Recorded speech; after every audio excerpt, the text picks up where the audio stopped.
all these creative pursuits start out the same way. It's happened with photography, videography, and now drums. You get this thing that you want to use as an instrument of creative expression, and then within a very short period of time, it becomes this overwhelming mountain of gear and space needed to accommodate this new hobby. Hell, just behind the camera there is a museum of old photography relics sitting in a bin. No, seriously, let's go take a look. In all fairness though, I actually do use that equipment quite a bit, so it's not completely relics, they are something that's actually used. But it's always an arms race, a gear war whenever you start a new hobby, right? So, after 12 years of inactivity, I thought it would be fun to play the drums again.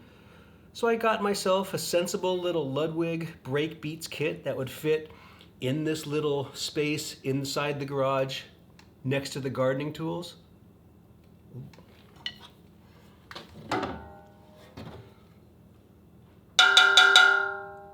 Ooh, I might be able to use that later.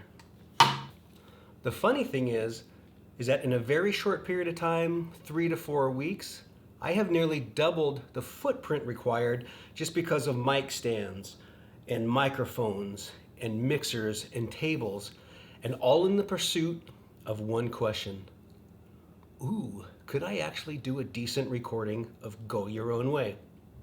It didn't take long after that before I started doing all the crazy neurotic shit drummers do, like taping paper towels to the toms because there's too much resonance in all 4 mics, and it didn't sound that way when Mick Fleetwood played it.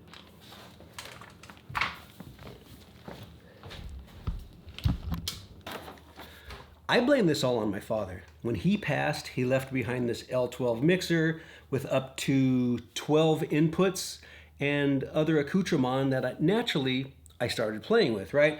So I started plugging in his microphones randomly and sticking them in front of the drums, and it sounded like shit. Now, there's no way that was my playing because we know that's immaculate. If there's one thing I've learned playing tennis all these years, it's that if you suck, it's definitely the equipment, time to change rackets. After establishing that it was definitely a microphone problem and not a playing problem, I went out and bought some new equipment from Sweetwater. So I got this 4-pack from Sweetwater, which included 3 SM57s and a Shure Beta 52. My thinking was I'll just put one each on the toms and the snare and I'll get what I need. 2 problems with that. 1, I wasn't capturing the hi-hat or the cymbals very well. And 2, that snare sounds like holy shit. Now, it's definitely not my problem. No. Trying to tune snares, as I have found out, is very difficult. Putting that mic directly on a poorly tuned snare sounded like absolute hell. So I decided to just go with 2 SM57s as overheads in the, I think it's the Glyn Johns method, something I read about. One here and then one directly over the snare. So that's what I did, and here's what I got with my first attempt at recording something.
And there it is.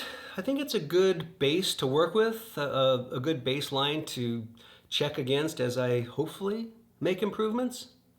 So my current methodology of recording is to an SD card, which I then run upstairs, download, throw into GarageBand, cry a little bit at the sound, put a little EQ on it, cry a little more at that sound, and then throw it into Premiere Pro or whatever I'm going to be using to edit my videos.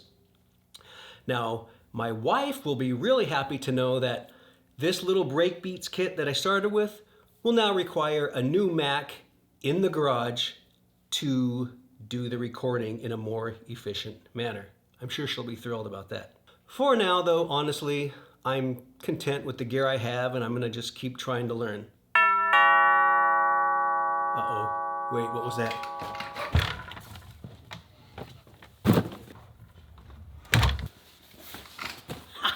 It arrived.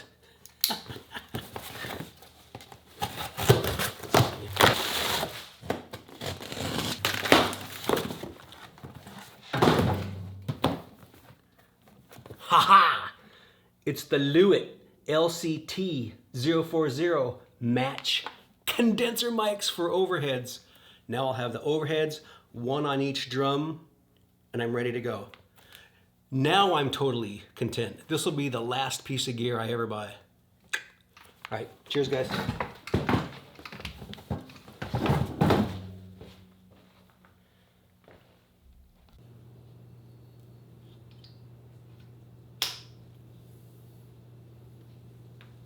Getting them dialed in.